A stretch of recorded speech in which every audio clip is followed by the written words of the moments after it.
Whoa, whoa, whoa, whoa, whoa, whoa, whoa. Breaking my heart, yeah. What's happening? What's up? Got that thing fired up. Welcome, everybody. Welcome in, welcome in, welcome in. Hope all is well. Hope everybody getting they hustle on. And yeah, we live on all networks except Twitter, because Twitter be tripping. They want me to pay $8 a month to stream there. Golly, man. It is what it is. $8. I'm too cheap for that. I might do it. And I get a verification check. So I can go stream live and I get a verification check. They taxing. They some hustlers, man. Elon ain't playing around. Simple as that. But glad y'all in here. Glad to see y'all tuning in.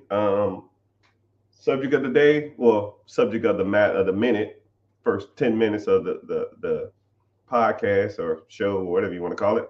We're gonna talk about credit.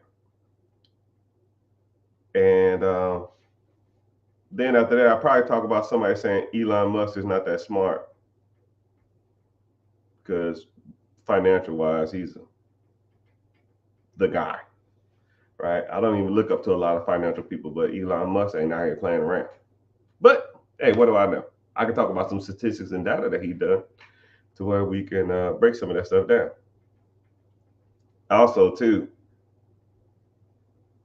um, yeah, we can talk about some stuff. Anyway, so let's talk about credit, right? Like I said, I'm in the process of writing a book. Book should be out here soon. It's going to be called The Four Pillars, right? And the four pillars are going to talk about three things: credit, investing, real estate, and ownership of a process that makes money or cash flow producing assets. And one of the pillars is credit. So a lot of people don't really put emphasis on credit like they should, but they really need to.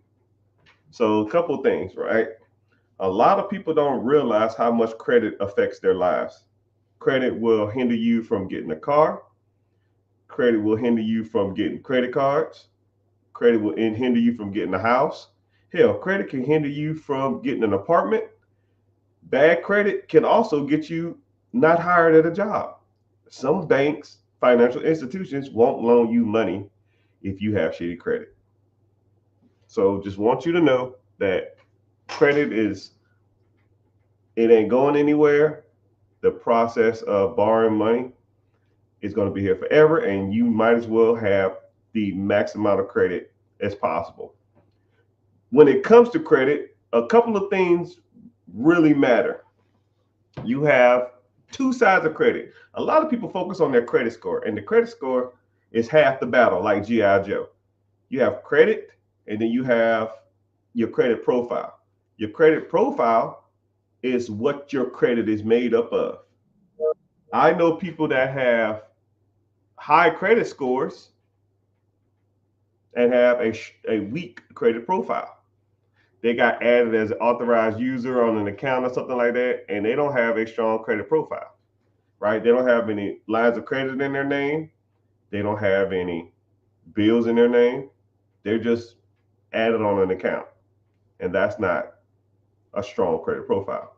And I've seen people with weak credit profiles and strong scores, and vice versa. I've seen people with strong credit profiles and a weak ass score. People with 600 credit score and they have $100,000 worth of personal credit in their name, and all their credit cards are maxed out or something like that. That's rough.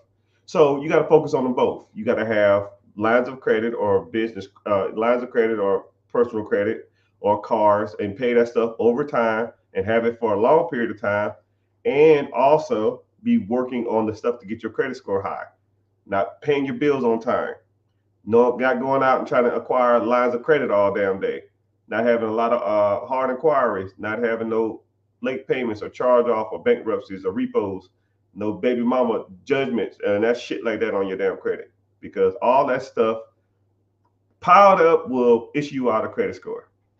So one thing about me or I is that I offer credit repair services. I help people with their credit. First thing we're going to do is we're going to look at your credit profile, and or then we're going to look at your credit score. We're going to see if anything's on your credit that could be worked.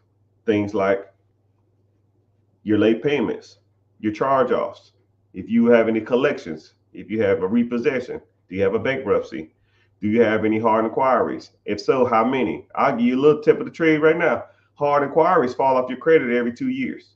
So if you're looking at your credit, right, go to Credit Karma, it's free, and go to the Experian app, it's free. Look at your hard inquiries. Anything that's over 2 years in hard inquiries shouldn't be there. If there is, you can call the credit card, the bureaus, and get that removed. But they generally get them off your credit after 2 years, right? Anything over 5 inquiries is considered a lot. If you have 5 attempts at credit every 2 years total, they consider that you a high risk for credit. They are going to try to pretty much not approve you for any more credit because they're showing you out there trying to pull the trigger on too much stuff. You consider high risk. So anything over 5, you should never try to get more than 5 lines of credit in a 2-year time. Anything over a year is kind of like it doesn't carry as much weight, but you should never be over 5. And just out of curiosity, the most I've ever seen hard inquiries in a 2-year period is 119.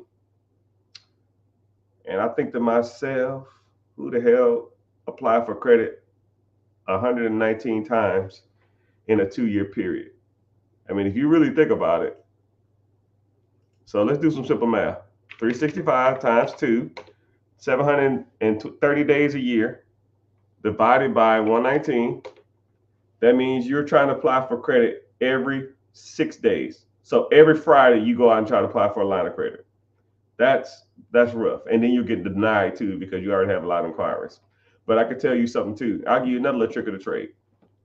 What happens is, as soon as I saw that, the first thing I said is, how many cars have you bought in the last 2 years? And I'll say, before you answer, it's either got to be 2, 3, or 4. And they'll say, oh, yeah, I got 3 cars this last 2 years. And I said, yeah, I can tell. I said, well, how do you know that? I said, because there's a right way and a wrong way to buy a car. I'll even put you on some more game, right? I'm giving y'all sauce today. Hope you're getting some value from this. Never get financed at the dealership, because the dealership job is to sell your loan to a lender. And the best, the one that gives you the best interest rate is the one they're going to go with, and they're going to get kickback from that. So for example, let's say you want to go out there and buy a 2001 Hellcat. I don't know, y'all love Hellcats for some damn reason. Say you want to buy a 2001 Hellcat, which I know they make Hellcats 2001. That's a joke. But let's say it's a 30 ball, a 30 piece nugget, 30,000 wow. So the car's 30,000. You say, hey, I got a finance department. I'm going to see if I can get you financed. Is that okay with you?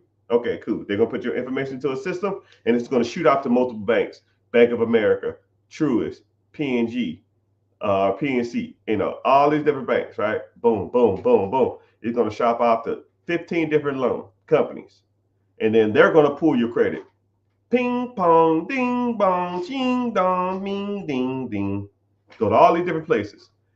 And now you have 15 hard inquiries on your credit in one day. And then they're going to come back and they say, yo, I can finance them at 6 months for 6.5. I can finance them 60 months for 5.2, whatever. Well, and all they're going to do is, cool, I'll take your offer. And if they get you to sign that contract, then that company pays the dealership a fee, couple $100, $200, because you finance through them. And that's why they use those companies. It's almost like a kickback, even though that's kind of illegal at times, but people do it. So That's why you have a lot of inquiries every time you go buy a car from a car dealership. That's why you should get pre-approved from a credit union or your bank, and then you just go in there with a blank check and say, yo, I already got pre-approved. This is the car I want, and here's the check. And you just write it for that one time, and you're done. That's the proper way to buy a car. If you want to buy a car, even though you should be buying hoopties and for cash and dogging them shits out till they fall apart. But hey, what do I know? All right, anyways, so if anybody wanted to sign up for a credit repair, or anybody wanted to do more with their credit, first thing you're going to do is you click the link in the bio, join the free webinar. It says Be Your Own Boss. The powers that be don't like when you talk about credit.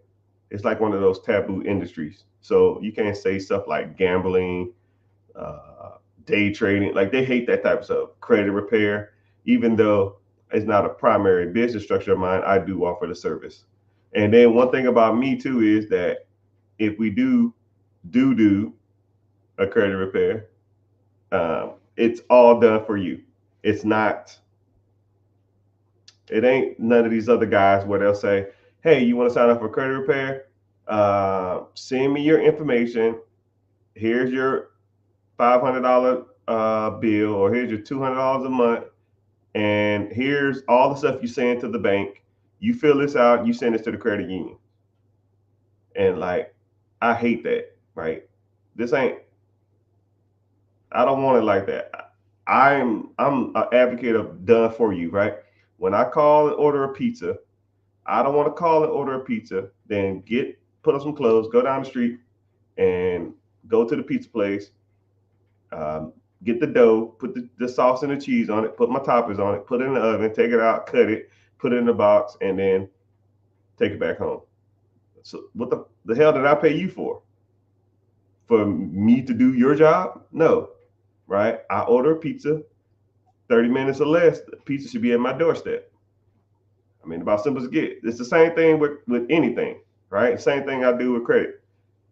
You pay for the credit service, it's done for you. And all you do is just check your account every 35 days. And if you need me to pull a report, I try not to pull a report every 35 days, but if you just want one, I can. But that process should take 6 months. I tell people all the time, it was like, yo, can you do it faster? I got stuff to do. I was like, well, it didn't take you 6 months to mess it up. It's not going to take 6 months to fix it, right? You've been messing this train wreck up for the last 7 years. Right? You can have some patience. So it depends on what you have. But what we do tackle hard inquiries, repossessions, late payments. Nothing's guaranteed, people, but it is what it is. I try to get it all off. And if I can't get it one time, I'll keep going till I get it off. So we add positive accounts. We add positive accounts, then we remove all negative accounts, and then we check any type of misspellings of your name, and we check for wrong addresses on your credit too. So I met one individual. He had a kind of a messed up name. We spent one whole month just fixing his name on all his credit things.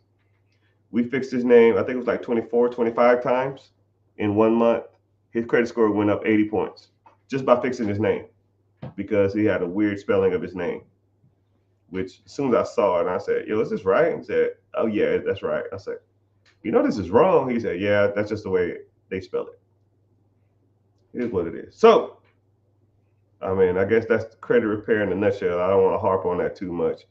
But if you're interested in credit repair, or you have any credit questions, you can ask them along with any other questions, because like I said, my objective is to get everybody in the world mastering the 4 pillars of financing: credit, investment, ownership, and real estate. So, and for those who think, okay, let's talk about this when it comes to credit, because I really didn't harp on this that much. To me, there's really no such thing as good credit or bad credit. Credit is there to, it's only as good as you want to go for. You know, that if that makes sense. So for example, Mr. Richard, what's considered a good score? Okay. Uh, let's say if you need a 680 to get an SBA loan and you have a 660, is your credit good or bad? It's bad. Okay. Well, say if you need to buy a house, you still the same 680, you want to buy a house. A FHA loan is a 580. Is your credit good or bad? It's good. So is there such thing as good or bad? It's only contingent or subjective on the application you want to get.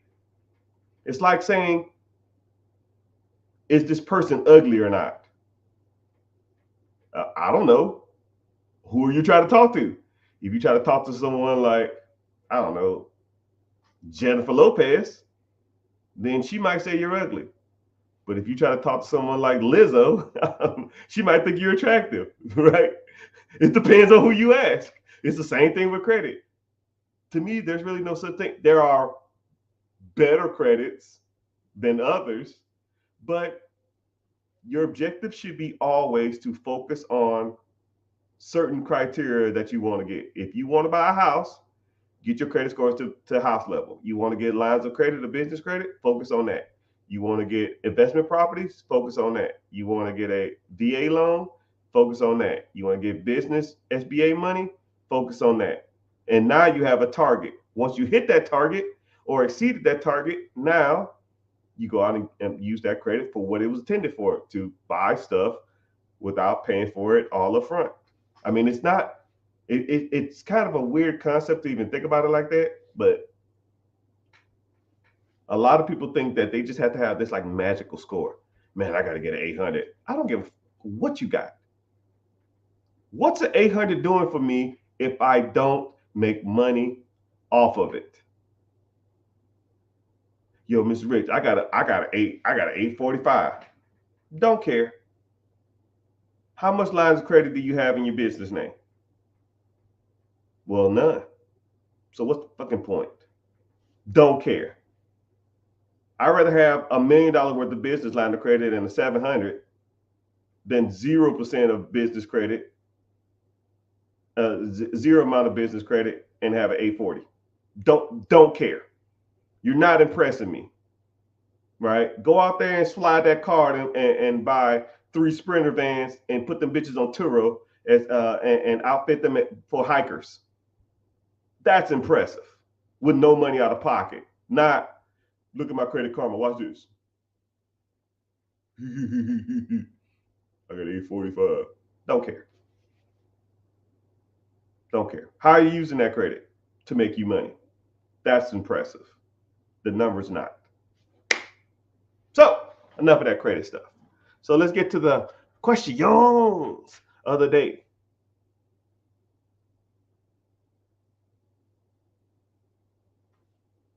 So somebody's commenting a whole bunch of Elon Musk stuff.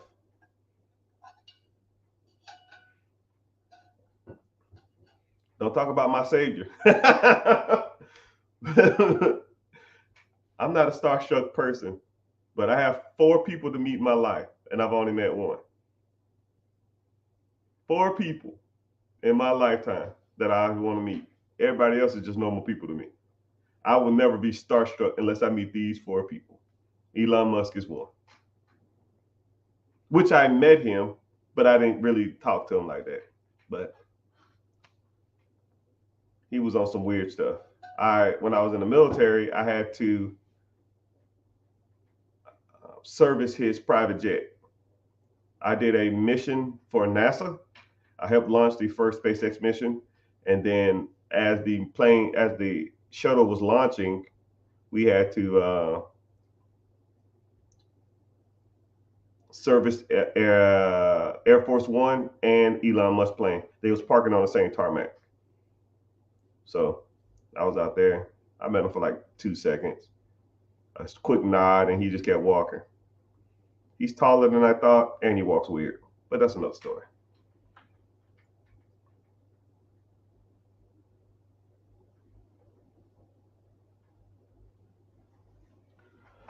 What are my opinions on college? Is college investment, is it a good investment? Uh, what is okay? Let's say the average college tuition is over 4 years, a hondo, 100,000. Wow. If you go to college for something specific and that's what you want to do, I can see it. But to go $100,000 in debt to do something that's probably going to pay you $60,000.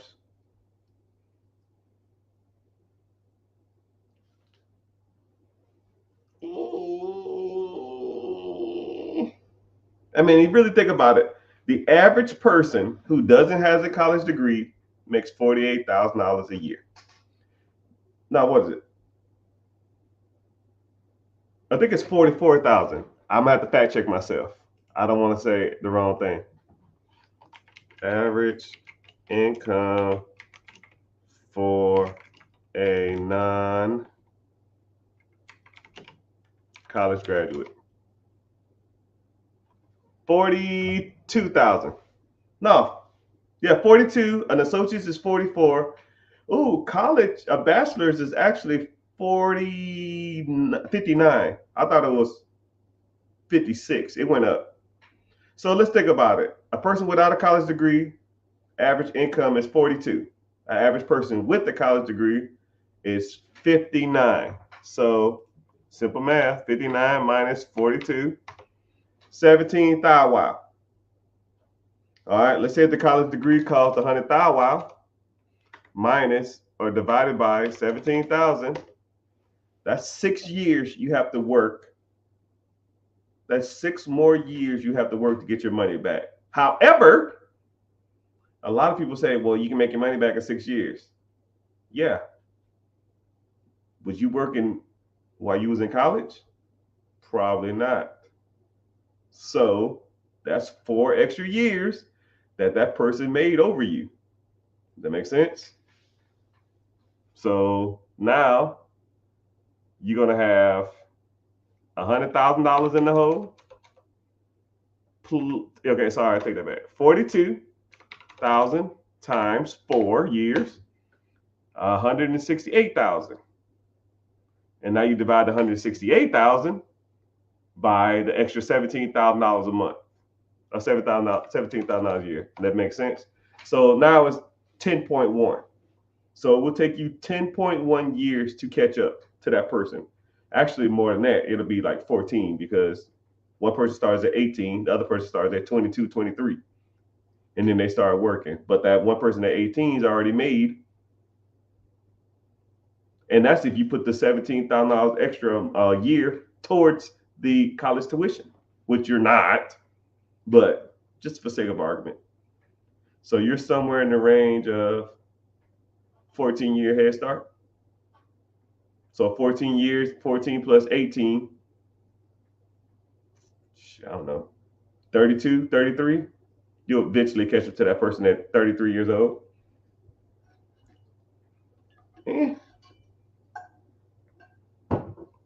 But that's average. I could take the $100,000 and start a business or buy a business. And the person making $60,000 a year will never make the person what the entrepreneur makes. So I want you to think about it like that. Entrepreneurs are the highest, or entrepreneurs and financial services. That's the industry. Financial servicing is the highest paid industry in the world. Pretty much entrepreneurs. Right? But it's not easy and it don't come quick. But you got to work for it. I want a 61 Plymouth Barracuda. Ah, Barracuda. I want the LLC. All right, well, Sammy, I don't know what that means. Go get an LLC.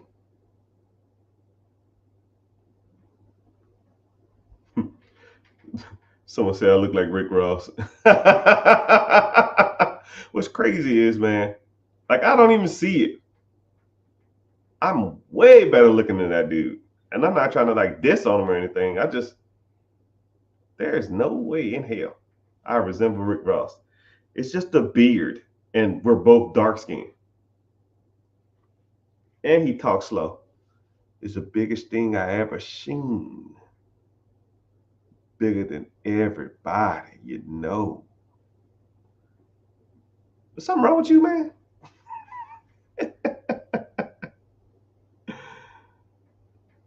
Bunny, what's happening? Jay Gillen, you in here? Hey, man, I heard you gave away a Cybertruck to somebody who watched your video.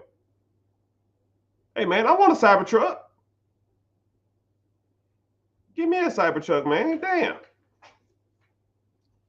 One of my celebrity buddies. He strolls in here and don't say shit and then bounce out. You're killing me, man.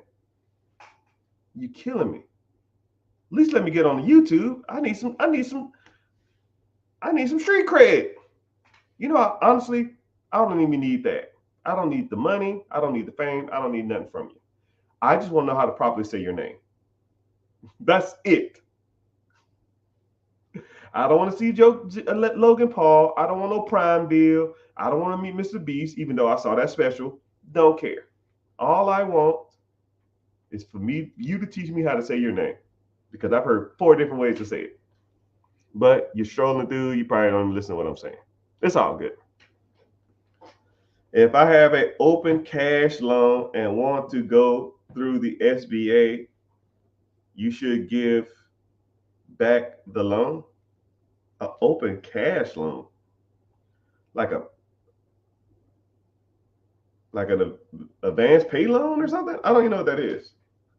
But okay, the SBA is going to check for a credit score. If you have debts owed and stuff like that, it's almost like when you're trying to buy a house and then you owe like all these other people all this money, man. They're going to be like, yo, what the hell is this, man? You got to get this off of here and stuff like that. You gotta fix that type of stuff. Who's the one you met? Oh yeah, it was Elon Musk. So 4 people I want to meet. I met Elon Musk, but I want to meet him. Not like what up? Kept walking.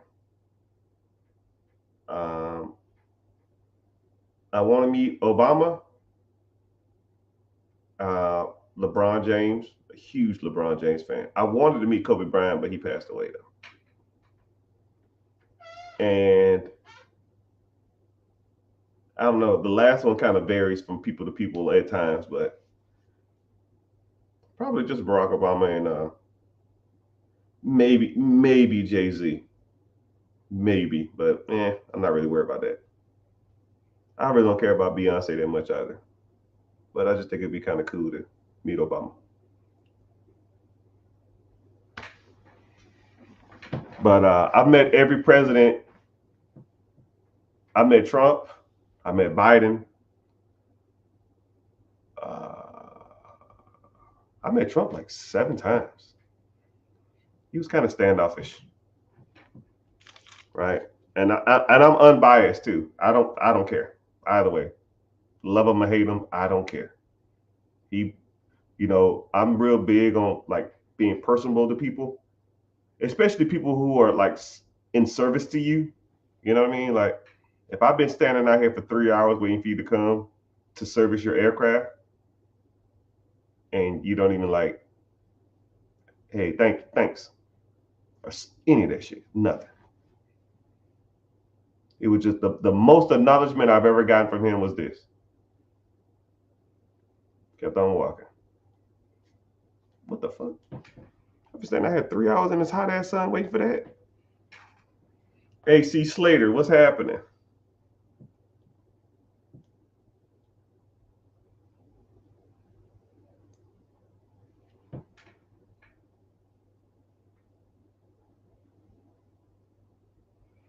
I wasn't ready to drop out of college.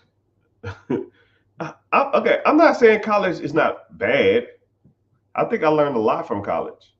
I learned a lot I learned a lot from college. But in all honesty, I think I learned more from the military than I did from college. Honestly, the military, if you go in it with open mind and try to take as much out from it as possible, you'll get the game. You'll get game. That's my personal opinion. I almost wish everybody can do 2 years in the military.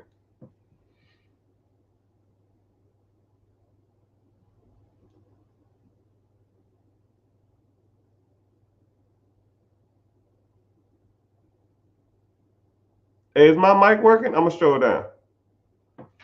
Can you hear me? Can you hear me? Can you hear me?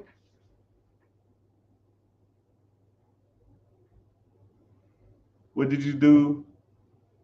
Learn in the military? Shit, everything. I learned a lot. You know, the best thing I can honestly say, the best thing I learned in the military is I got forced to be a military training instructor, a TI or MTI or whatever the hell you want to call it. And you have to go to what's called uh, not buds, BIC, basic instructor basic instructor course.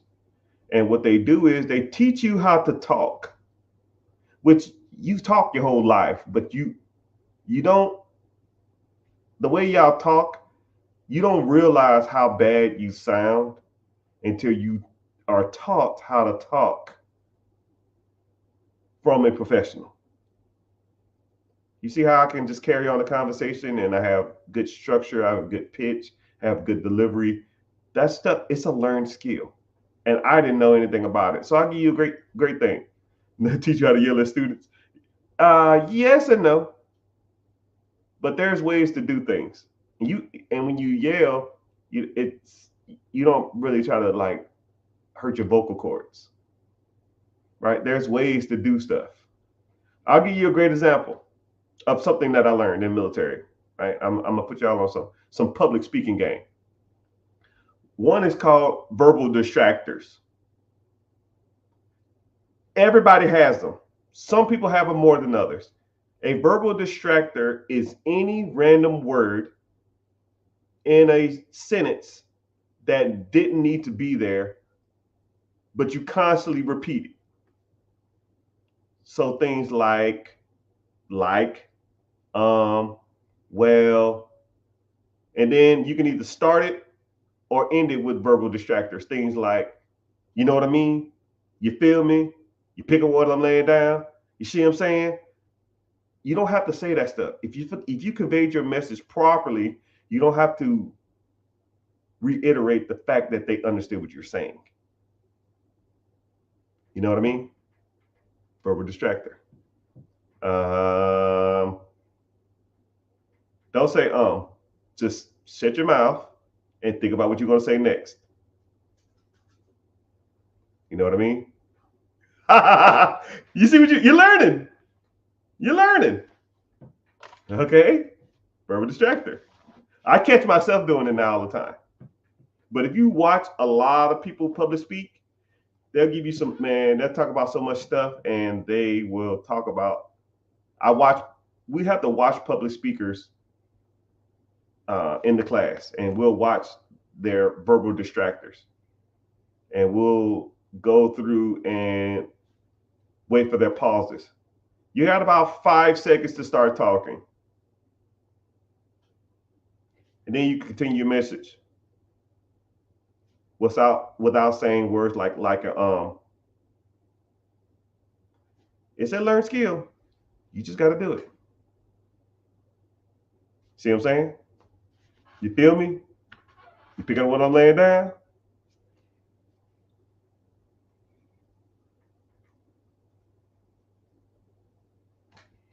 But there was a lot of things that was taught there, right? I'll give you another one, right? There's another one. Shit. Now you're gonna be trying to listen to me, trying to hear me mess up. Don't focus on that. Focus on the message.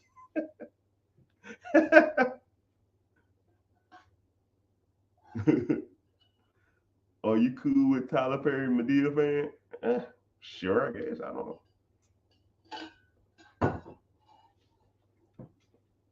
Also, too, we talked about pitch.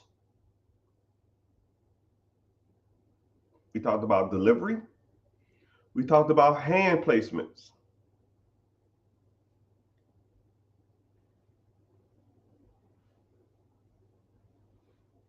If you get verbal distractors, they make you do push-ups.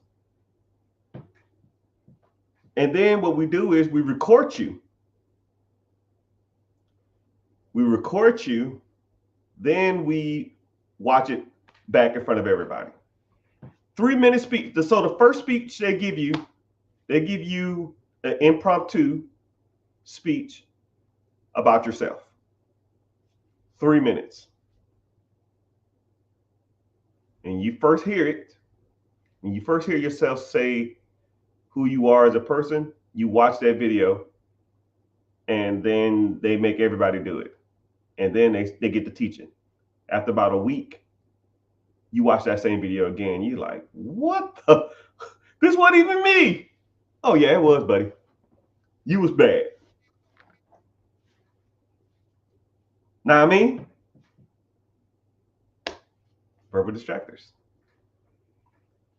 You will hear yourself. Once you turn once you turn it on, that you hear yourself saying it, you will never say it again. Well, I say it all the time, but I don't care. It ain't like y'all checking for me, but I'm the best of the best of the best, sir. And just like also too, pacing the room, pacing back and forth, look at people in the eyes when you talk to them. And something else we do is we talk the triangle of speech.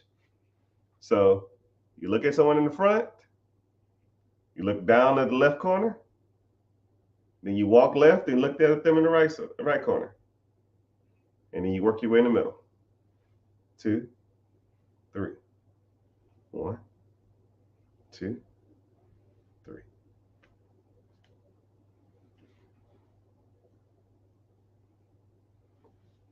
And after I got out of that class, I hated watching people public speak for about 6 months because all you did was watch people look like idiots on TV. And my favorite is watching politics or politicians speak without a prompt. Oh, it's so bad. But there's a lot of stuff we talked about. I'm not going to go super detailed into it, but that was one of my favorite military lessons. And how to sleep anywhere. How to pretty much go to sleep anywhere in the world at any given time. I can literally fall asleep in 30 seconds. Anywhere. Anywhere. How? Just do it. Just learn. I need to learn that. You know, a lot of people say that. And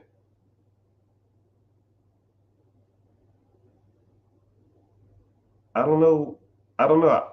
I don't know a world without that. At least now. So ask the questions. What's going on? I don't want to talk about me and my military service.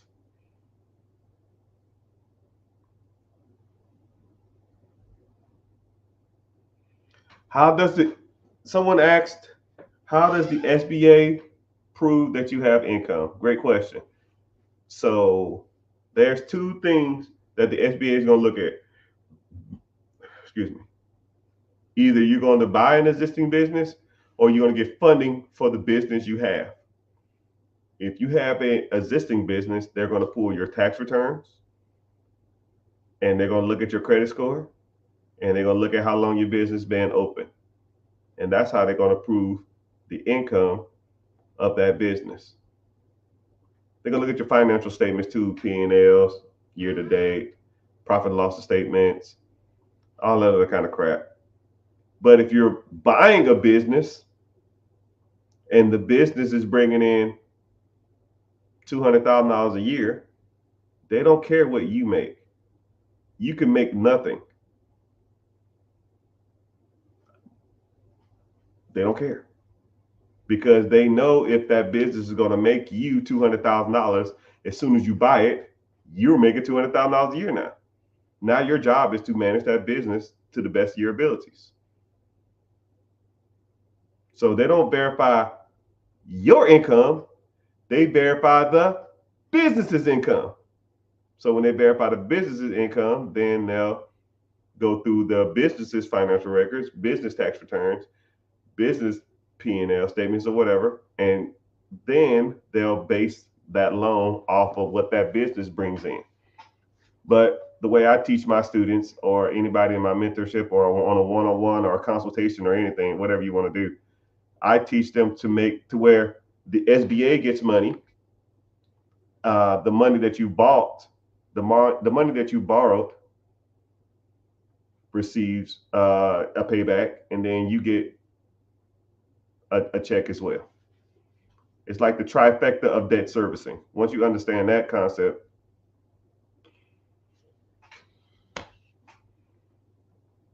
kind of downhill from there.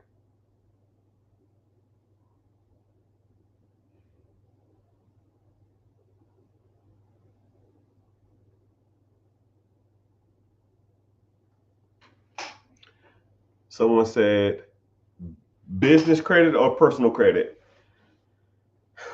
I don't even know what that means, but I'll answer that question to the best of my ability. Business credit is okay. I'm trying to give you a good analogy. Your personal credit is it's like a show car. You pull it out the garage, you wash it on the weekends, you take it to Cars and Coffee, you put a sign up front of it, say, "This is my nice car." People come take photos of it, and when you're done with it, you take it and you put it right back in the garage with a tarp on it. That's personal credit. I mean, that's business credit. I'm sorry, that's personal credit. Your business credit now, that's that 94 Honda Civic with the airbag missing. You got to crank it up with a screwdriver. It makes like a loud knocking noise, anything under 30 miles an hour. And you do donuts in the parking lot at Publix when you go to get groceries. That's your business credit. You dog that shit out. You maximize the line of credits you got. You get as much funding and credit you can get on it, and you wear them damn lines of credit out. Your personal credit, you keep that nice. Your business credit, you dog it out, because business credit does not show up on your personal credit. Nobody knows you have business credit except you and the bank. That's the beauty of business credit. You can go out and get hundreds of thousands, millions of dollars worth of business credit, and the other banks don't even know it. They might know it. I don't know. I don't care. If I go to a Bank of America and get a 40 ball, I go to Wells Fargo and get a 30 ball, I go to Chase and get a 25 ball, I'm sitting on a Hondo, a 100,000 wow. Now I can go use that in whatever business structure I want. I want to go buy cars and put them on Turo. I want to go buy ATM routes. I want to go buy a bread route. I want to go buy a Dunkin' Donuts. I don't give a shit what you want to buy. You dog that credit out. And then as long as that venue you're going into can pay for the credit that you are getting. If it's not, then it's not worth it. But if it does, then it's worth it. If I got 0% interest, let's say if I have this line of credit, 30 piece nuggets, 30-piece nuggets. And I always like to show people this. And sometimes I just go get these just to show y'all I'm not out here playing around. And here you go. Here's the date. Here's the date. This is a brand new card. 30-piece nuggets, 30 thou wow. Now, let's say if I went out and I wanted to buy vending machine, a vending machine route. The vending machine route is $30,000 cash, and that's 0% interest for a year. And the guy told me it's been making $30,000 a year cash flow to my pocket for the last 5 years. Now, is that a good deal or a bad deal? Well, I got 0% interest for a year. So if I use the 30 ball on the line of credit, that's not going to show up on my personal credit. Within a year, I'll be breaking even. And then next year, it's paid for, and I can just make $30,000 a year. So is that a good deal or a bad deal? If that's what you want.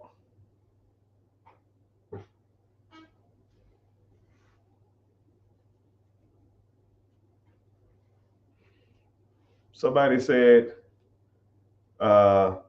we need a serious and trustworthy receiver who can receive a large amount of money in the wallet and monetize it. Send me a message directly. Huh? I don't even know what that means. But yeah, the answer to your question is business credit is really nice. Personal credit, you just take care of it. Business credit is like your girlfriend that you don't care about, and your personal credit is like your wife. You take her out, nice dates, you put on a nice dress, show her off to your friends. That old little ratchet girlfriend you had, you don't care about her. Business plan, yes, if you want a business plan, I can help you write it if that's what you want, but you don't need a business plan. Business plans are for only certain types of loans. So if you wanted to get a CDFI loan, or you want to get a micro loan and get funding to start a business, then yes, you need a business plan. But like I said, why start something when you can just buy it from scratch? I mean, why start something when you can just buy an existing business? Why get a $50,000 loan to start a business when I can get $50,000 line of credit and buy a business for $500,000 that's making $200,000 a year? Day one. So I'll even do the math on that. Let's say if it's making two hondos a year. That's $557 a day. You buy it on Friday. On Monday, there should be $1,500 in your bank account. I mean, this ain't rocket science, people. It's not rocket science. That $1,500, you might got some debt servicing. You got to pay back the SBA loan, but the SBA loan ain't $200,000 a year. Not even close. If I borrow $50,000 from the bank, or had $50,000 saved up, and I put it down on a business, when I make $200,000, after I pay back the government, that's going to be 50 gone. That leaves me 150. Then I'm going to pay back myself for my down payment. That's another 50, 60, whatever it is. So now I made $90,000 first year. I paid myself back or the line of credit I borrowed. I paid back the government or the SBA or the bank, and I paid myself. I make 90. I paid myself back, the line of credit back 50, 60. I pay back the bank or the SBA government 50. 90, 50, 50, or sorry, 50, 50, 60, 90, or some shit like that. Whatever the damn numbers are. I make 90, pay back the line of credit, 50, 60, and I pay back the other 50. Win, win, win. Everybody's getting checks. And that's where it gets good. Year two, you don't have to pay back the line of credit. You already paid it back. So now instead of you making 200, you take away the line of credit or the SBA payment, which is 50,000. Now you make $150. $1.50 divided by 12 is what? 13,000 a month. Who can't live off $13,000 a month? I'll wait. I will wait. In your personal opinion, is it better to buy a business or start a business? Shit. I just answered that. But I'll answer it again. But I'll answer it differently. Let's say if I gave you this 30-piece nugget right here. I gave you this $30,000 worth of line of credit. Or I put $30,000 in your account.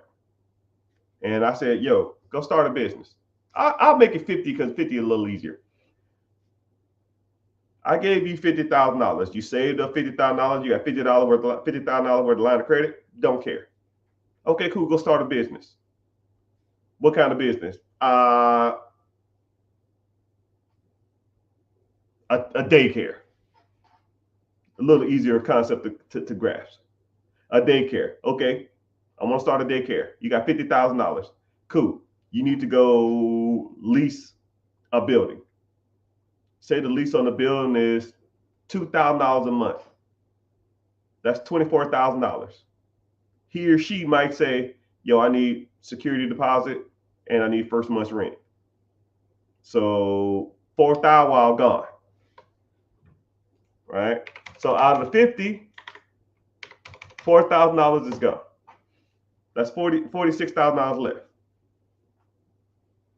Cool. You need to go buy equipment. You need to go buy some pads. You need to go buy little play areas. You need to go buy chairs. All that kind of crap, right? Some equipment. You might be all into that, probably $5,000. So now you got 41. Okay. So now then you need probably a point of sale system. You're not going to be sliding no damn cash app on no damn business. You need a point of sale system. You need to get some cash registers, some reoccurring payments. You need a vendor to run that process, right? That might be a couple grand for the year. Okay. So now you got the vendor, the point of sale system, you got supplies, and you got the business, right? You're going to do an opening, I don't know, a month from now. So now a month passes, you owe another month's worth of rent. So now 39 goes to 2,000 down. So now you're at 36,000, right? You got employees. You're going to be taking care of these damn kids yourself, right? So let's say you hire three people, and let's say they get paid $1,000 a week, which is $4,000 a month, which is $48,000, which that's a decent amount. $1,000 a person, you hire 3 people. That's $3,000 times a month. $3,000 a week times 4. That's 12,000. So now you're 37, go to 25. You still got 25 hondos left, or 25,000.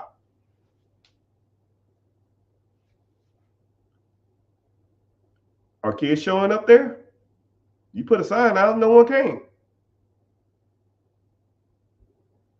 Oh, you got to market. I got to run Facebook ads. I got to run Instagram ads. I got to run ads on TV. Shit, that's what? A month? I put you at $2,000, $3,000? I'll put you at $3,000 a month. You got $22,000 left. You got employees. You got point of sale system. You got marketing. You got a lot of overhead. And ain't a child came in that shit. So you pretty much negative 28,000. You're negative $28,000. And you're on month 2 and you damn near ain't got no kids in there. And what's crazy is You borrowed a line of credit from the bank. Did you? You made a payment on that, right? You made a payment. Let's say it's $500 a month. You 2 months in. That's another thou wow. You got electricity in this place? Another $500 a month.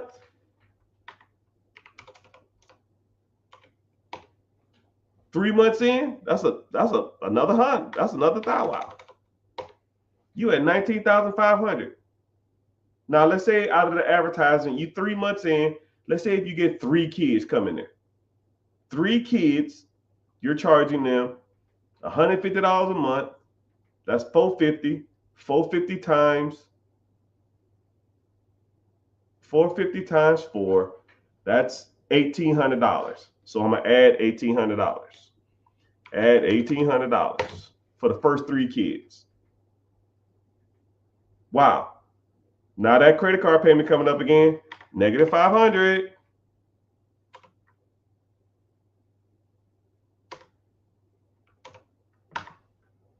Your rent came up, that's a negative 2,000. Water, cable, electricity came up, that's another $500. Your payroll came up, that's another $4,000.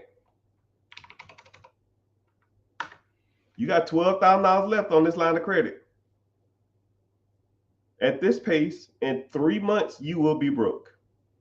You 4 months into starting a daycare with $30,000, $50,000 worth of line of credit. You have a break even, right? And it's probably somewhere in the range of to cover your kids, to cover, I ain't even talking about snacks and all other kind of shit. I ain't got to that stuff, right? We ain't even talking about food, right? But let's say your break even is 15 kids. It's going to take you at least 6 months to get to that point. But you're going to be broke. You damn near got $12,000 left on month 3 because you're starting a business from scratch. And I want to put this in my name. I want to take pride in this. No, that shit don't work, man. But now let's take a daycare that you buy. Same concept, you just buy it existing. The daycare costs $500,000. It produces $200,000 a year in income to you. You put $50,000 down from this line of credit, it makes $200,000 a year.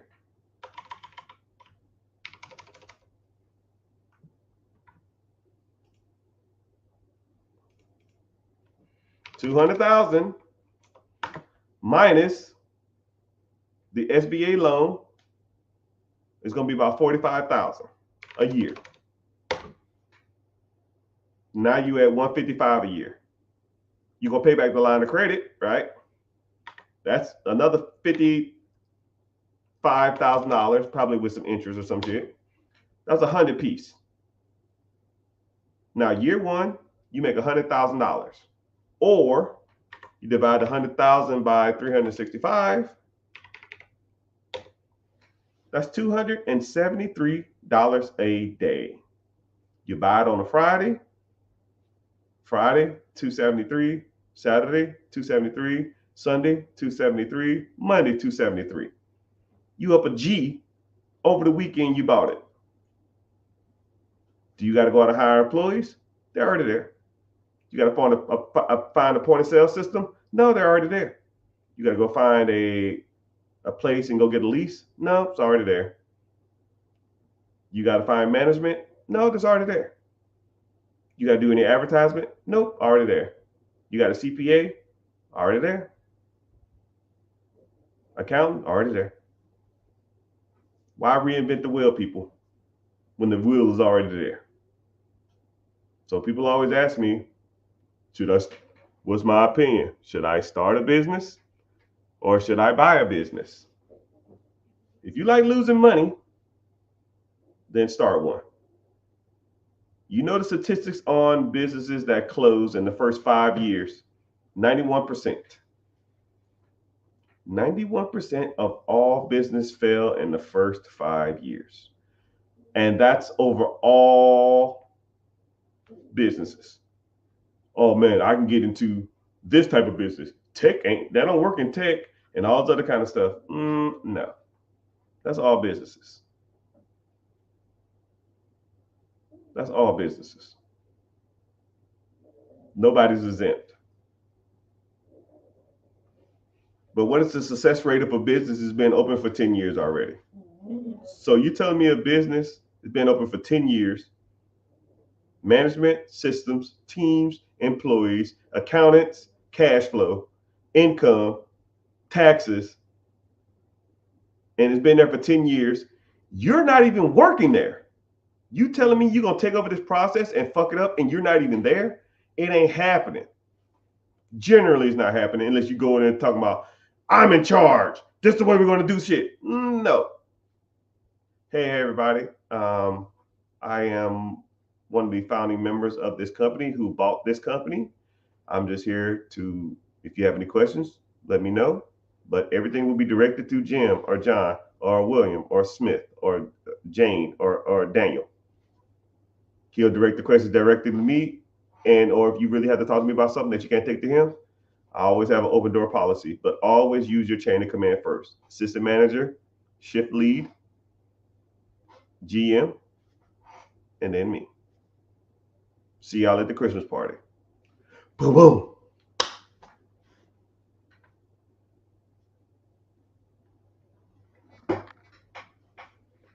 Someone said, can felons buy or use SBA loans? Felons can't use any government programs. It's kind of crazy how that works.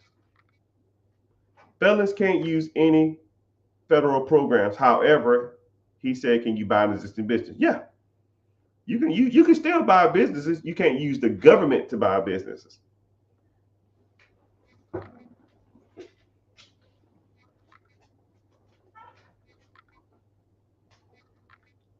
You can't use the government to buy a business, but you can use the banks to buy a business.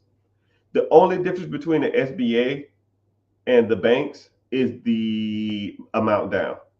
The businesses, the structure and all that kind of stuff is still all the same. Excuse me. So for example, if you wanted to buy a business through the SBA, I think it's 10% down or even 5% down. But if you want to buy one through the bank, I think it's like 15% down or even 20% down. You're just going to have to come up with more money, but you still can buy a business. Or better yet, cut all them out and just go straight to the source.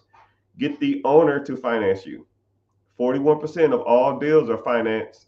All 41% of all business deals, business acquisitions are financed through owner financing. You don't even need the bank.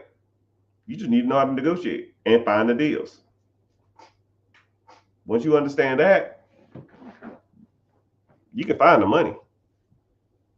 I mean, and the bad part about it is sometimes I'll have a deal on lock. This was back in the day though, but I have a deal on lock and I have the SBA, pretty much on my side. I have all the down payment and stuff like that. And I'll just say, you know what?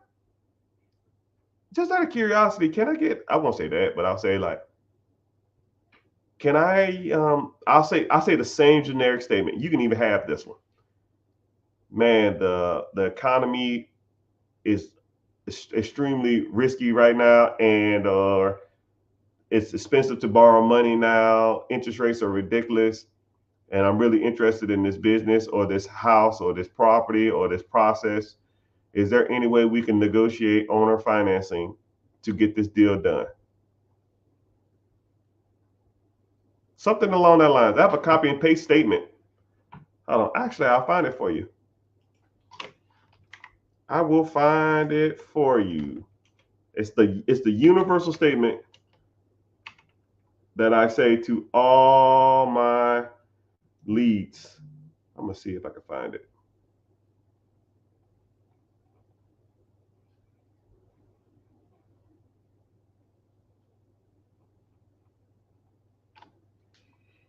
my luck, I won't be able to find it.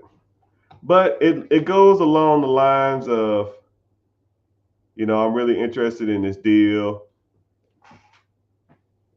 Um, Money is really expensive right now, and at the current interest rates, I don't know if this will financially make sense. However, if you're open to like owner financing on terms that me and you can agree to, um, then hopefully we can make something happen or something to that extent. I've negotiated more owner financing deals with this same stupid ass line than you could probably freaking imagine. I, you'd be surprised, man. And better yet, I'm like, damn, all you got to do is ask. The worst they can say is no. What are they gonna do? Be mad at you for asking you to finance their deal? No. Come on, where's it at?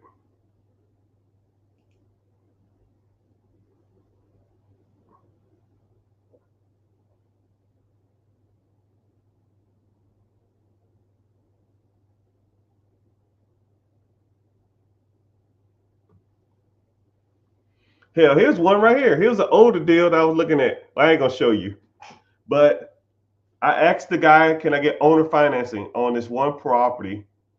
It was a cheap house, and he said, "I need to sell it quick. If you give me $1,000 down, I will owner finance you." $1,000.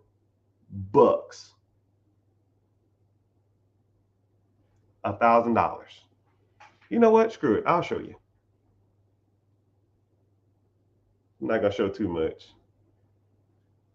Owner financing available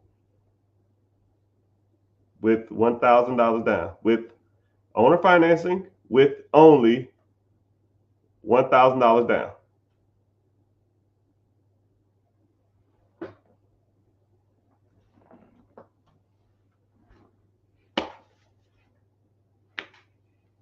Stuff works, people.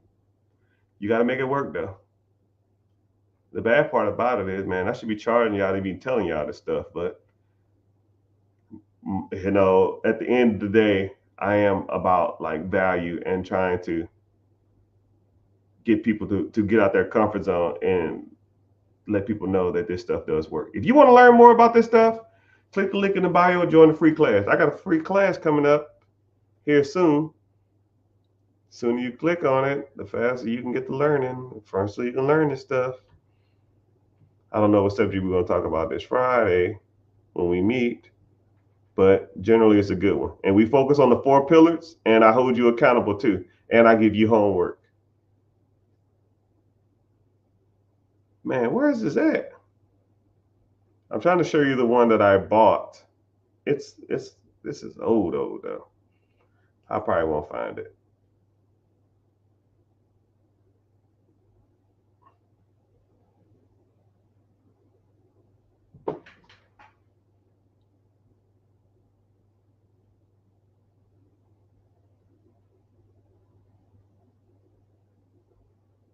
I didn't even see this email. Oh man. Damn. I just lost a Hondo. Damn it. Damn. Sorry. That's what happens when you don't use your email. I'm in a bad mood.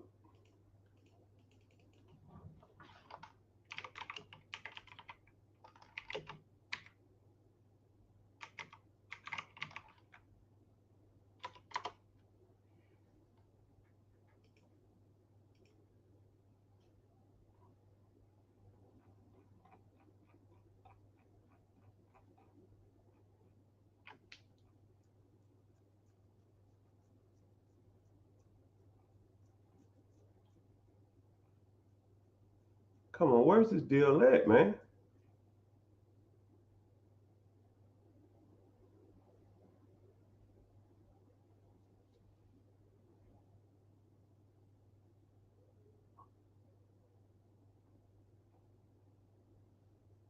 A 30-30 ball. A 30-30-30. A 30-30 ball. You know what? I don't even care. Maybe that's it.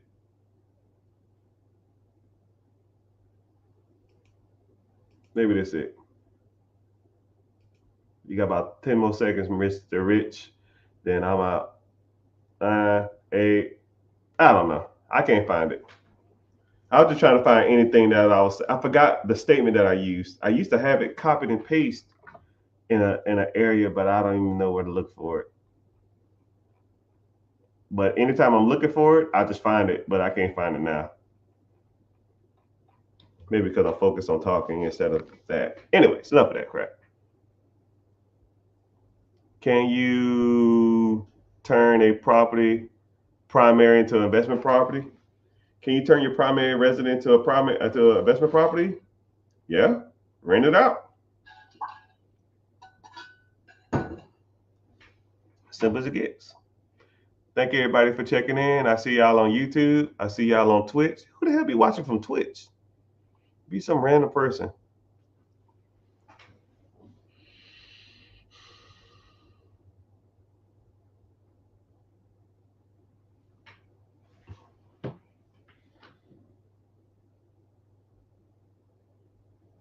So would you analyze the opportunity for someone who wants to get in the game?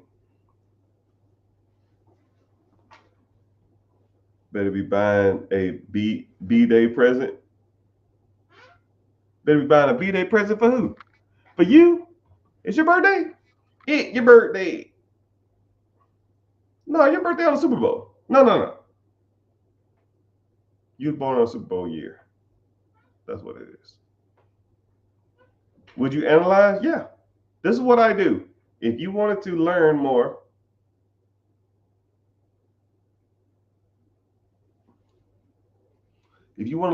click the link in the bio, join the free class.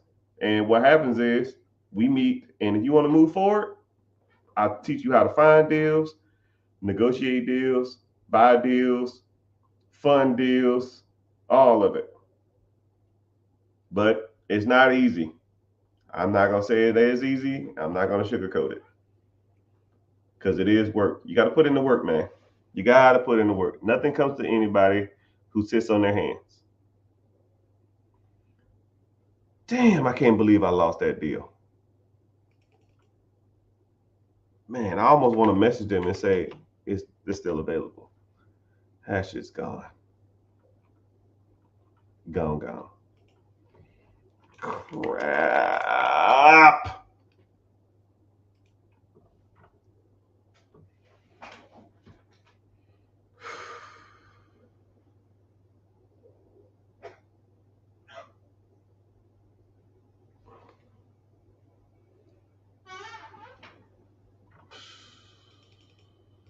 Come on, killer. What the fuck?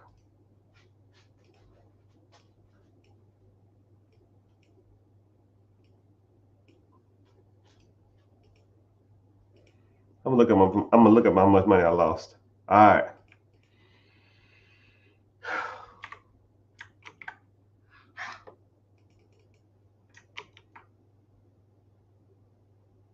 I don't even want to know. I don't even want to know. All right, killer, come on.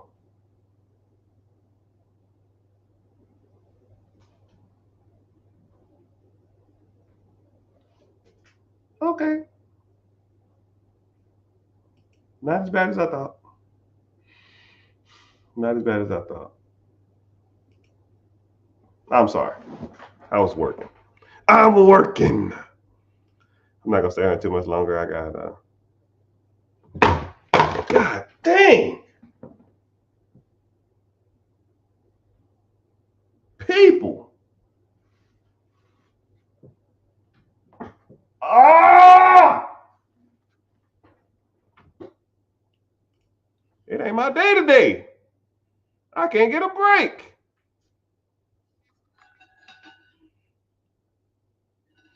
Have you ever bought a firm that does cybersecurity? IT's not my thing. People, you know what's crazy about IT? People who own IT businesses think their businesses walk on water. And I hate that. I hate the idea of people that think their businesses. It's like people. I'm not trying to talk ill or bad about people, but you ever met somebody who had a kid and the kid wasn't that cute, but the people whose kid that is, they think their kid looks better than they think they are, or they have a badass kid and think the kid's nice, but the kid's bad as hell. It's the same thing. I generally IT businesses are like that from my personal experience. Not all of them, but it's like a person that thinks they're, or I wouldn't say a kid. It's like a person who thinks they're good looking.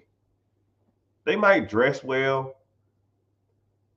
They might be clean cut. They might smell good. Or they might have nice long hair. Or even like a female. You guys use female too. Nice long hair,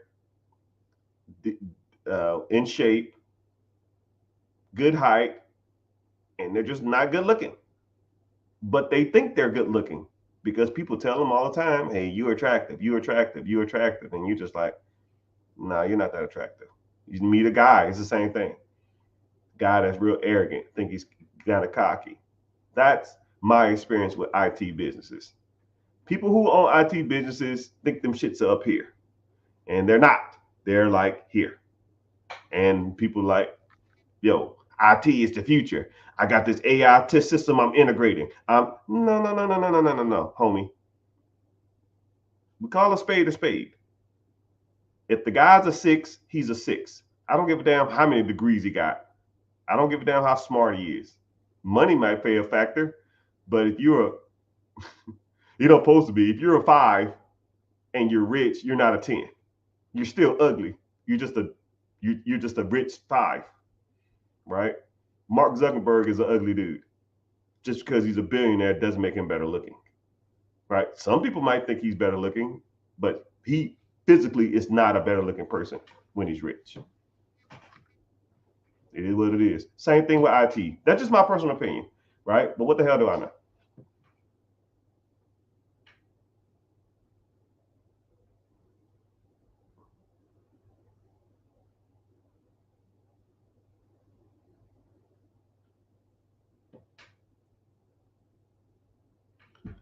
And doing Louis.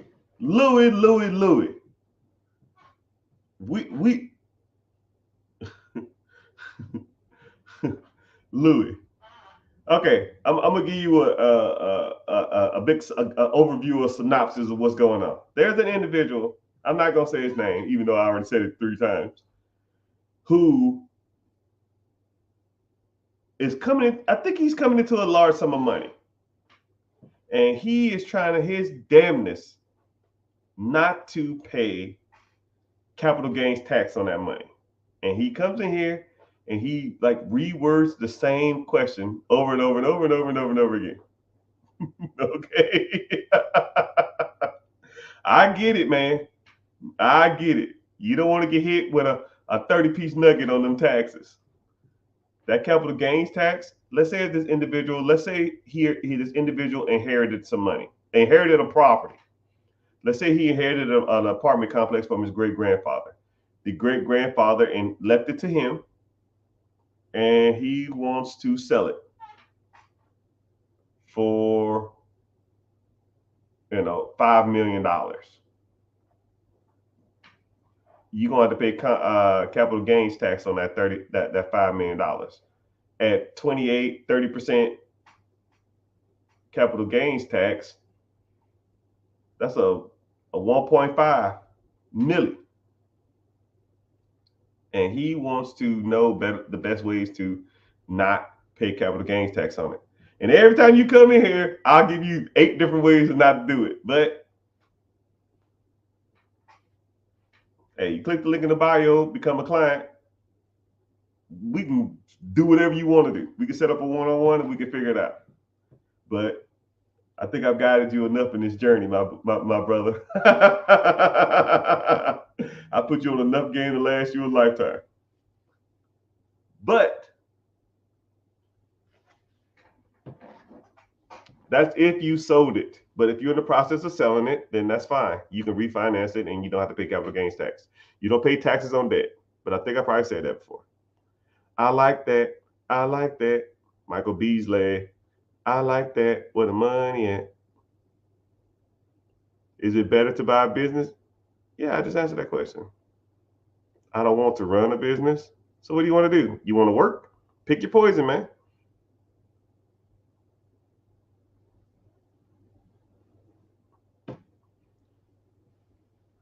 So they're actually games that learn how to master starting a business and selling them.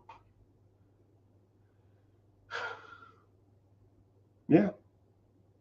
I meet people like that all the time because let's say if I'm looking for myself, I'm looking for someone else or someone showing me a deal or I'm talking about a deal, I'll look at a business and I can look at a business for comically 30 seconds and know that a person is just starting businesses, scaling them to where they're profitable, have all the systems and stuff in play, and then selling them.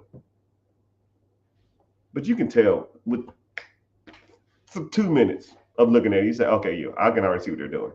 Because the numbers are inflated. Somebody might buy it, but you can tell when the numbers are really, really inflated. And it's a lot of other factors in it, but you kind of can tell.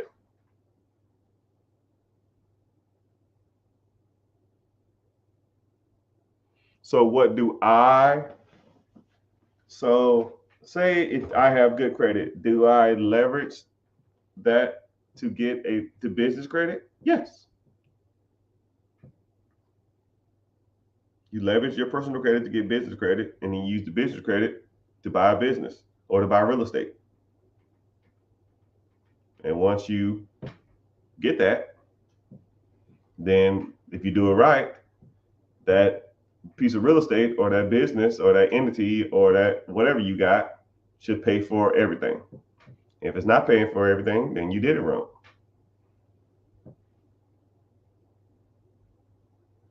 But I have like 4 tools that anybody in the coaching program, they all get the tools. You plug in 3 numbers into this calculator, it gives you every number you need. And you say yes or no, just based off those 3 numbers. It already does it for you. And then a third number will pop up. You take that third number to the SBA and you say, hey, SBA, this number is blank, blank, blank. They'll say, nope, we won't even approve that. So you're not wasting their time. You're not wasting my time. You're not wasting your time. But those things are things you need to learn.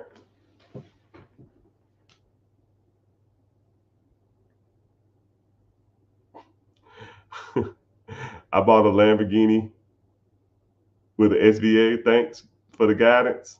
Oh, no problem. Buy 2 of them. Boss, boss, boss, boss, boss, boss, boss, boss, boss, boss. Ain't owner financing risky because it depends on them to make the payment? Huh? No. It depends on you to make the payment. But generally, people don't have a lot of debt. If you do owner financing deal, more than likely they don't have any debt on the business or on the place. You can do it on a financing deal with debt in place, but you got to take consideration that they got to pay the debt down too. Or you got to get another loan to pay off their debt after a certain amount of time. But there's a few ways you can do it. To me, it's easier to negotiate a piece of property than a business deal with owner financing when debt's in place. But they both have their ups and downs. Boss, what's happening? I'm glad you're here.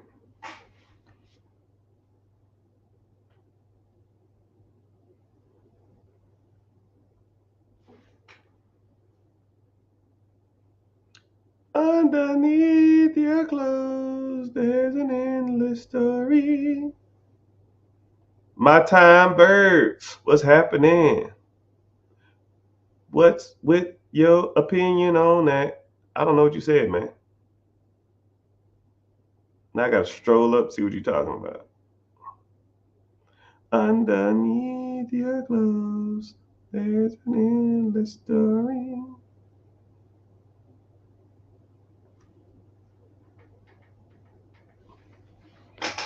Get an LLC in another country? I don't know what that means. Why would you do that? You in America. I don't know how that works. I know the SBA, you have to be a United States citizen and or not a felon. If you're not a felon and or have or a United States citizen, you can get an SBA. You need good credit and be a United States citizen to buy a business in America. Well, I don't even think you even need to.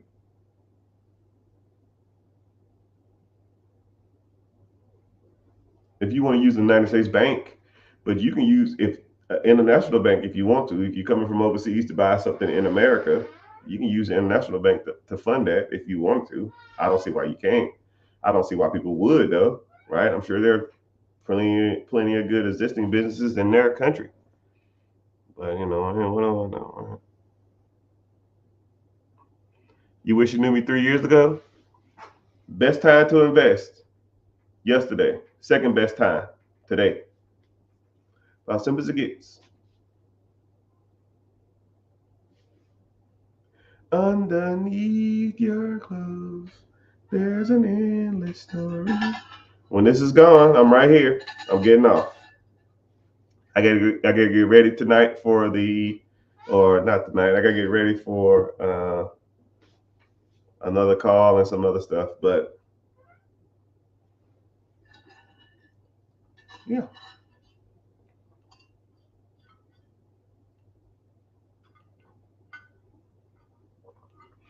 you know what's crazy is I was talking to a content creator. He called me today, and he said, "Well, he called me earlier. I won't say today, but we talked on the phone, probably like a half an hour." And he said, "I'm strolling on social media, and I'll see your content, and I will listen to you speak for about, you know, 20, 30 minutes. And I'll be like working on the garage or something, and I'll just put it on and listen to you talk." And he said, "You give people way more value than they deserve." He said, "You could be charging some of the stuff that you asking these people. You could be charging thousands of dollars for this." And I said, "I know." He said, "Well, why do you do it?" I said, "Because I give you a good analogy. It's like a football game. A person might be wanting to get an extra 2 yards, an extra 1 yard, an extra 3 yards. 2 or 3 extra yards ain't worth it to me. I want a touchdown. My goal is touchdowns. I don't give a damn if I have 200 yards or 160 yards. I want touchdowns. My objective, and I've said this every day or every time you talk to me or every time you hear me talk for the last damn near year and a half, especially the last year. I've been real heavy at least this year, heavy on this. My objective is to be the biggest content creator, white, black, on all social media platforms when it comes to this money thing. Right? The people out here now are trash. Dave Ramsey is trash. Robert Kiyosaki is trash. Well, he's good, just he's out of touch. Tony Robbins, out of touch. All these guys out here now are out of touch. So we need better. We need better representation in the minority community. We need better representation amongst a younger demographic, because I'm not even that old. I feel like I'm not, and I want people that represents what I believe in and understand the modern struggles of society. Some guys say shit like save up 20% down payment and get a 15-year loan. Yeah, if I make $190,000 a year, you can do that. But the average person can't do that. So how does the average person buy a home? How does the average person work on their credit? How does the average person buy investment properties? How does the average person invest in the stock market? How does the average person maximize their 401k? Does the average person even know what the hell maximizing their 401k is? If I went through the average person and said, what is maximizing your 401k? Right? Let's test this out. I don't know how many people on here. Between all social media platforms, we probably got 70 people. What is maximizing your 401k? I want to see how many different answers I get. I'm not going to judge and I'm not going to be mad. I don't care. That's why we learn. That's why we learn. Increase your contributions. Somebody said, I don't know. Maximize contribution matching with the question mark. Get a couple more answers. I'll wait. If they don't answer, it's fine. Get one or two more.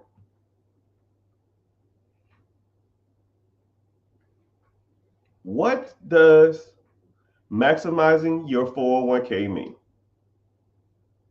Hell, I've met people that don't even know what a 401k is. One student of mine, I talk about him all the time, but I'm not going to say his name. He was supposed to enroll, he'd been at his job for 10 years. Never contributed to his 401k. And they did a 7% max. Put in the most you can to the max, someone said. Make you wait forever to get your money back. Make you wait forever to get your money back.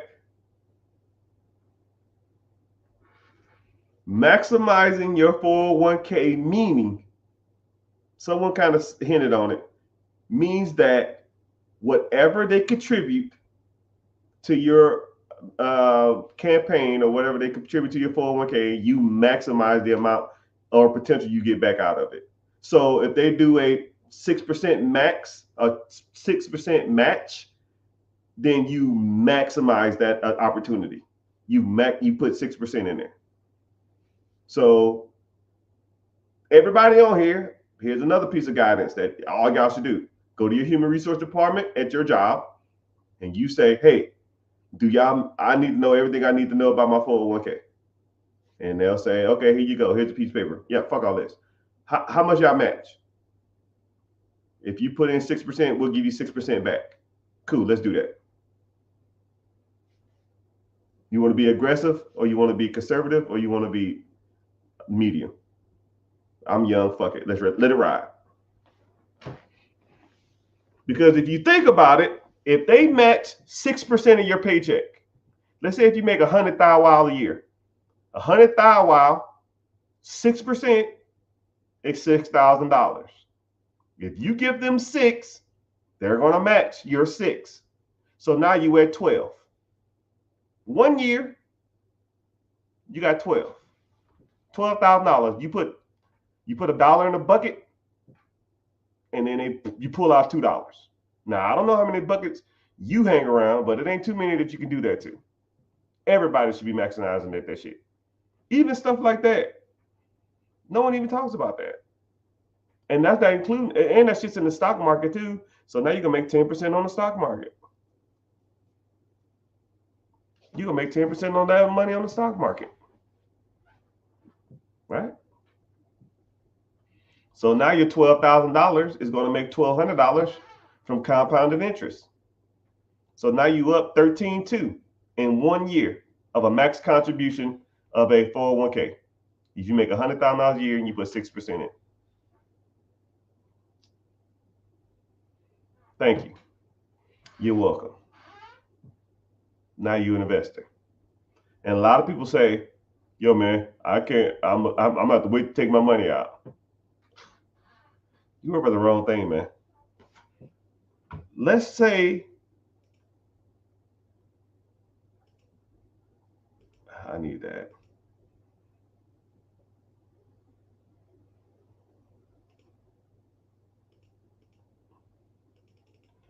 Let's say you started off with zero. I'm gonna say the average person in this chat, I'll say you're 40 years old, right? Say you're 40. You're gonna contribute in that account until you're 65. 25 years. And let's say they put it into a conservative index fund that pays out the stock market average since the Great Depression, 10.1. You put in 6%, they put in 6%. That's $6,000 if you make $100,000 a year. That's 12 thou wow. So you put in 12 thou wow total every year.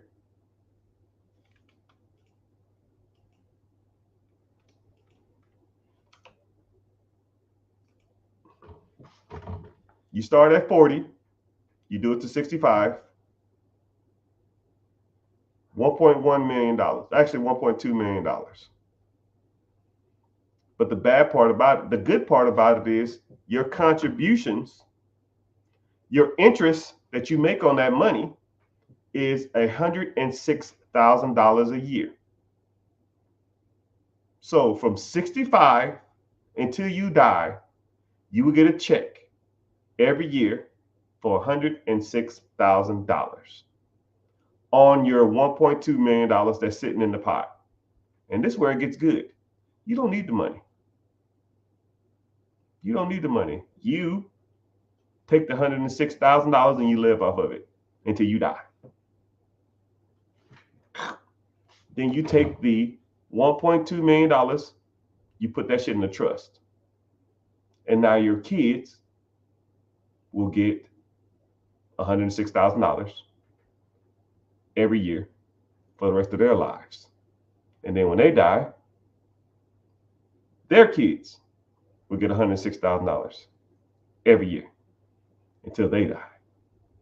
And so forth, and so on, and so forth, and so on. And just by you starting your 401k at 40 years old, maximizing your contributions to get a match, leave it in there till you're 65, get a check for the rest of your life, you will make your kids trust fund babies. That trust fund will pay them every year for the rest of their lives. And if you got one kid, he or she will make $106,000 every year for the rest of their life until they die. And then they're going to give it to their kids. And now they're going to pay them out. And so forth and so on.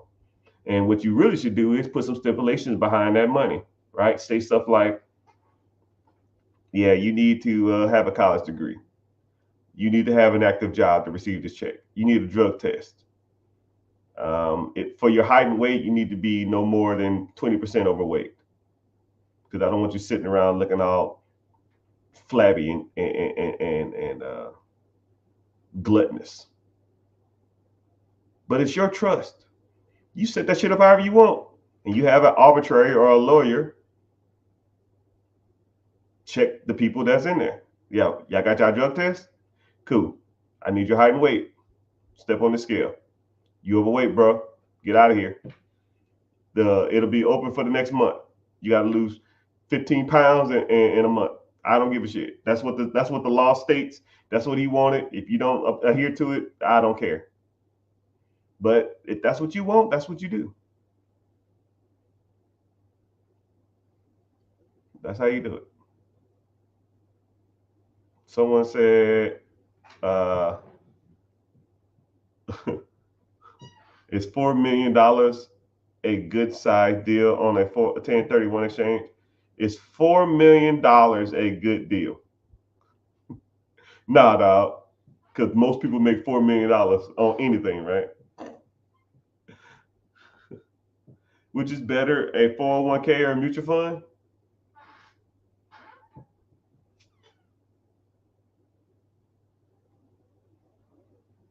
$401k, you could take You can take mutual funds out without any penalties. You got to pay taxes though. A 401k, you can't take it out without penalty. And 401k is designed for employees to incentivize their employees to invest. So the only reason the 401k even exists is because after the Great Depression, people wanted, nobody wanted to invest in the stock market again. So the government and businesses stated that, yo, what we're going to do is we're going to start a 401k program to where we're going to incentivize people to get back into the stock market.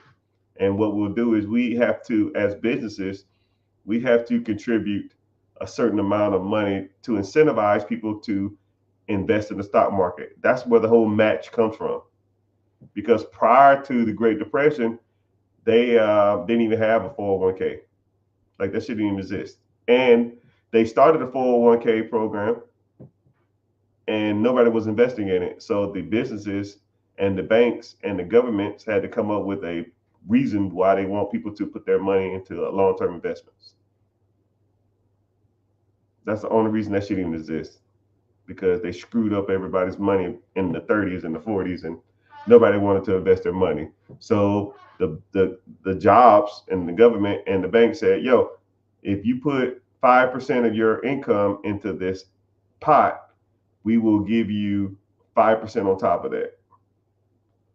And they said, okay, cool. That sounds like a deal to me. That's free money. And the crazy part about it, that program's been around since the 40s. 80 years later, it's still running around thriving, and a lot of people don't even do the shit. It's free fucking money. People don't even do it. It is what it is, though. It is what it is. It is what it is. But yeah, my peeps. No, I was saying from above. Oh, what's his name? Still talking about $4 million? You've been working on that deal for like 6 months, man. 6 months. I'll be like, yo, man, I'm good. I don't even want it no more. Well, for $4 million, a $1.2 million deal for 2 years, I'm just like, yo, man, like I'm good. I ain't want to be stressing over this. Nothing should take this damn long. My goodness, you probably spend more time on that than if you were just working a regular job. You wouldn't probably make that kind of money, but you've been talking about that for like 5 years. But it is what it is. What's up, Instagram? I see you.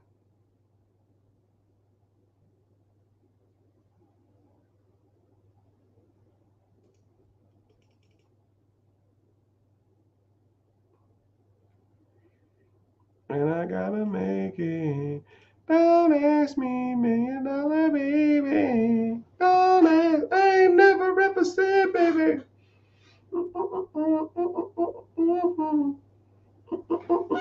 I gotta make it. Don't ask me, $1 million baby.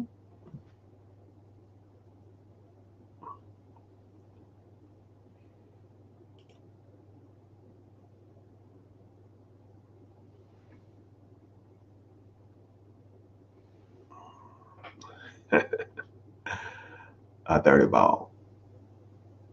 A ton of color. A ton of time. I took a time.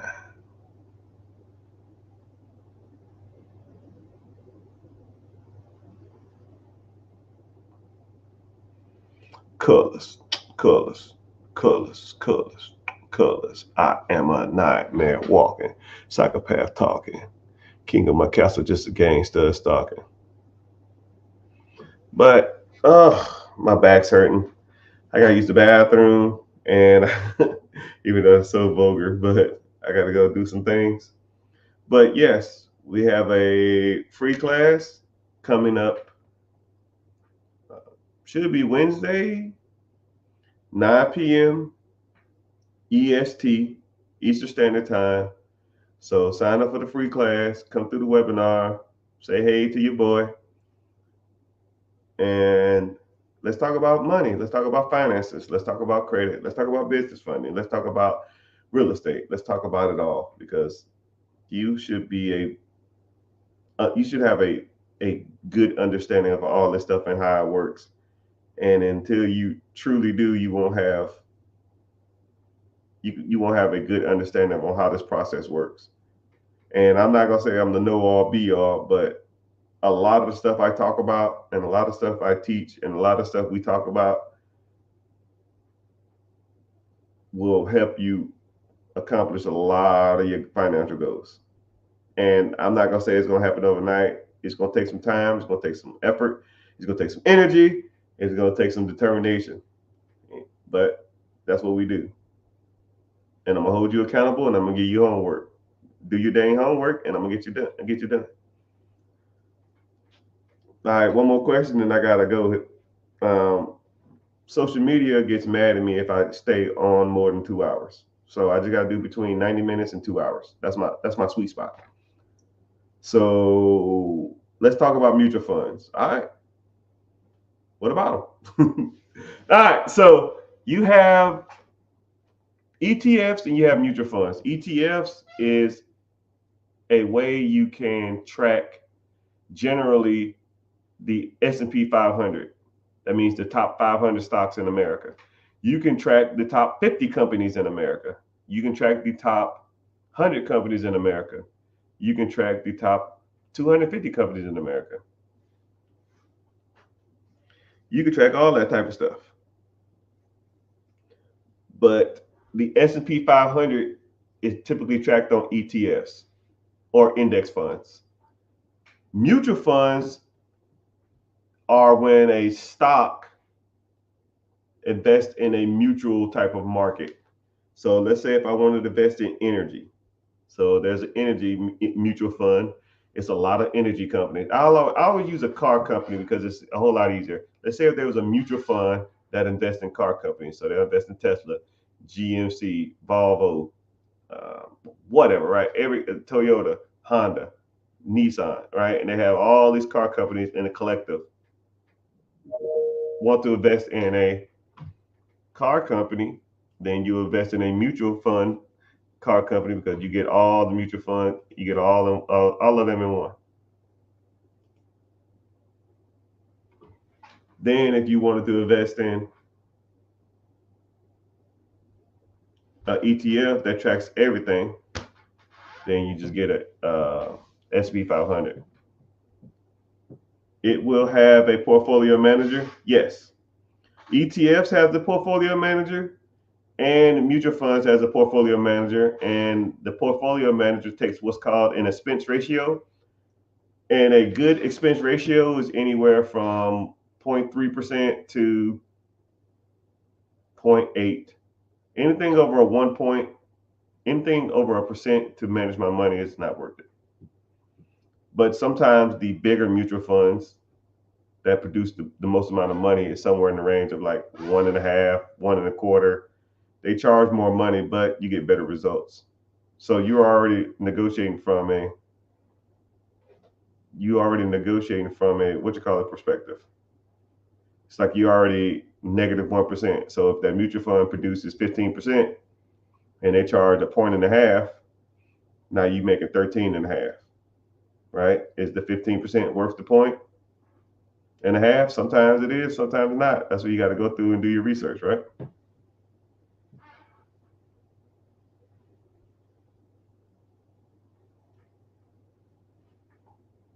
Someone said, I have a 660 credit score and 15 inquiries. How soon can we get those off? I don't like the key words, right? I don't like speed, fast, quick. It's just weird ways to look at things, right? That's like going to a personal trainer and saying, yeah, man, I'm overweight. How fast can I get this weight off? I'm like, I don't know. I mean, it's like, you see what I'm saying? It's like a weird question to ask. We don't focus on speed. We focus on having a good credit profile, and we focus on everything that's negative on your credit. If you take care of that stuff, And if you need more lines of credit or you need more stronger credit profile, we work on that type of stuff. And statistically, over time, you will have a good score, right? Don't worry about the weight when you're trying to lose weight. You focus on working out, getting good sleep, drinking more water, eating healthy, and weight will fall off. It's the same thing. But 680 is not even a bad score. The inquiries, you probably have, I can tell you straight up, you more than likely have high debt to income ratio, not debt to income ratio, credit utilization. You have, I want you to download the Credit Karma app, go in there, click on any of the first numbers, scroll down to where it says debt to income ratio or credit utilization. I promise you, your credit utilization is probably about 70%. You just got to pay off your credit cards because your inquiries really don't factor in that much unless you have, and you more than likely just have high credit utilization. You have high, okay, so 8% credit utilization. So you probably have, you don't have, do you have like a repossession or repossession or bankruptcy on there? Let me guess. Repossession? Nah. You have a repossession? No. You got a repossession? I'm trying to figure it out. Repossession? I'm in debt from college. College debt don't make a difference unless you was missing payments. But I think a lot of times they don't even factor that shit in either. TT, what's happening?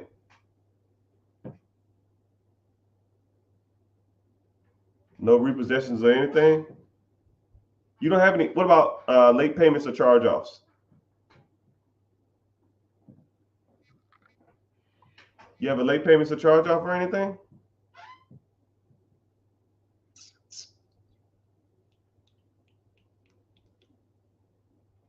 Late payments, you probably have some late payments. 8% utilization. There's something else on there. It ain't hard inquiries. 87% payment. There we go. Late payments. I knew it was on there. 87% co-sign for my family. Never do it. But 98% payment history means that you have a lot of late payments. And those late payments are probably on all three bureaus. You miss one payment, it goes to all three. So now you got 3. You missed 4 late payments. You have 4 late payments. Now you have 12 because you have 4 on each bureau. So you got to dispute all 12. So now you have 14 hard inquiries, which anything over 5 makes your credit score drop because it shows you desperate for credit, and you got late payments now. So you are a prime candidate for credit repair. Or you can try to get it off yourself, but like I said, why would you want to do it yourself when you just pay somebody to do it? I can make pizza myself. Why the hell would I do that? I'll just pay somebody to do that. When you come around, you'll bring brighter days. You're the perfect one for me, and it will forever will be, and I will love you so for always.